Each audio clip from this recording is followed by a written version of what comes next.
Hello friend, তো আমি পূজা চলে এসেছি তোমাদের সাথে আবার কিছুক্ষণ টাইম শেয়ার করতে। তো চলো, তোমরা সব কেমন আছো? আশা করবো যে যেখানে আছো খুব ভালো আছো, সুস্থ আছো, আর আমিও অনেক ভালো আছি, সুস্থ আছি। তো চলো, এখন প্রায় বিকাল গড়িয়ে সন্ধ্যা নেমে গেছে, আর এখন আমি এসেছি মাঠে একটু আমার রেবুসোনাকে ঘাস খাওয়াতে। তো ভাবলাম কি, ও সারাক্ষণ তো এই খাঁচার মধ্যেই বন্দি থাকে, তো চলো কেন না একটুখানি ওকে নিয়ে বেরিয়ে আসি। তাই বেড়াতে খুব একটা কোথাও যাওয়া হয় না। আমাদের ঘরের সামনেই যে ছোট্ট মাঠটা আছে, ছোট্ট না, অনেক বড় মাঠই আছে, কিন্তু যাই হোক অত বড় মাঠে মানে সব সময় তো আর ঘুরে বেড়ায় না। কিন্তু কি হয়, যে এখন যেহেতু বৃষ্টিটা অনেক কম, এই শীত শেষ হয়েছে, এখন হালকা গরম পড়েছে, তাই এখন বৃষ্টিটা অনেক কম, তাই মাঠে ঘাসও না অনেক কম, প্রায় মাঠঘাট শুকিয়ে আছে, তাই খুব ছোট ছোট অল্প দু এক জায়গায় একটুখানি ঘাস আছে। তো যাই হোক, মানে ঘুম থেকে উঠে একটুখানি নিজেকে রেডি করে বাইরে আস্তে আস্তেই প্রায় সন্ধে সন্ধে নেমেই গেল। তো যাই হোক, কিছুক্ষণ আমি এই রেবুসোনাকে এখানে একটু ঘাস খাওয়াবো, তারপর আবার ঘরে নিয়ে চলে যাব।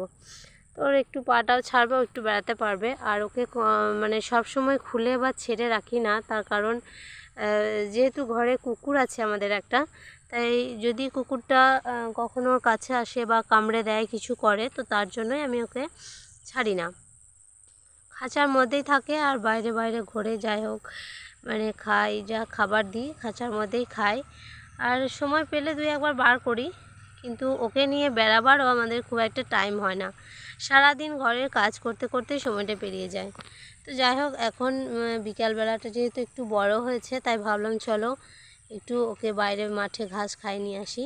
তো ও যখন ঘাস খাচ্ছিল, তখন আমি অনেকটা ঘাস তুলে খাঁচার ভিতর ভরে নিয়েছি।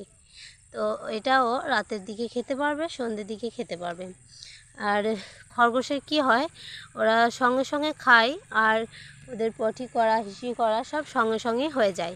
সেই জন্য যখনই খাবার দিই, তার কিছুক্ষণ পরে ওদের আবার খিদে পেয়ে যায়, মানে আবার খাওয়ার জন্য খুব ছটফট করতে থাকে। মানে ওদেরকে সবসময়ই খাবার দিয়েই রাখতে হয়।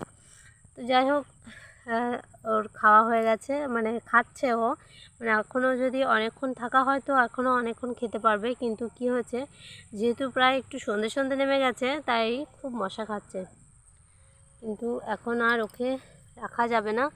এই দেখো, ওর চারপাশে খুব মশা ঘুরঘুর করছে। তো চলো আমরা এবার বাড়ি যাব, তাই তো রাবুসোনা? ও রাবুসোনা, এই দেখো, খরগোশদের কানে ধরলে না, আমি শুনেছি যে ওদের কানে ধরলে ব্যথা লাগে না, আর গায়ের অন্য কোথাও ধরলে ওদের নাকি খুব ব্যথা লাগে। তাই আমি যখন ধরি তখন কানের কাছেই ধরি। এই তো রাবুসোনা, একটু হ্যালো হাই করে দাও তো। এই দেখো দেখো, যেহেতু আমি ফ্লাক্স জ্বালিয়ে ভিডিও করছি, তাই দেখো আমার রাবুসোনার চোখগুলো কেমন লাল লাল দেখাচ্ছে। তো চলো তোমাদের বাইরেটা একটু দেখাই। দেখো প্রায় সন্ধে হয়ে এসেছে, সন্ধে মানে অনেকটাই সন্ধে নেমে গেছে, চারদিক প্রায় অন্ধকার চলে এসছে। তো চলো এখন ঘরে যাই, তো তারপর দেখি ঘরে কি কাজ আছে, একটু সারাসুরি করবো, আর রাবুসোনাকে খাঁচায় ভরে নেব।